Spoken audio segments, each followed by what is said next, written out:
Steve Rogers once looked Tony Stark in the eye and said, asterisk, big man in a suit of armor. Take that off, what are you? Today we hear the same criticism aimed at his legacy, claims that without the billions and the Stark name, Tony would be a nobody. But if you've actually watched the journey, you know that's a lie.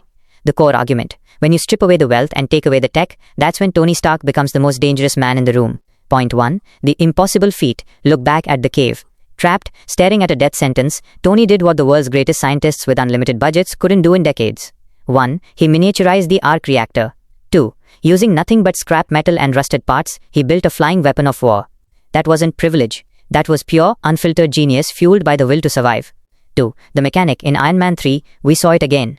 Stranded in Tennessee with a dead suit and zero resources, Tony didn't quit. He walked into a hardware store, built tactical weapons from scratch, and dismantled an extremist cell. He proved that the suit was just a tool, he was the weapon. Point 3. The price of genius. Critics say anyone could be Iron Man with that much money. But look at Justin Hammer. He had the billions, the factories, and the government contracts, and he couldn't even touch Tony's shadow. Because you can't buy a soul, and you can't buy a hero's heart.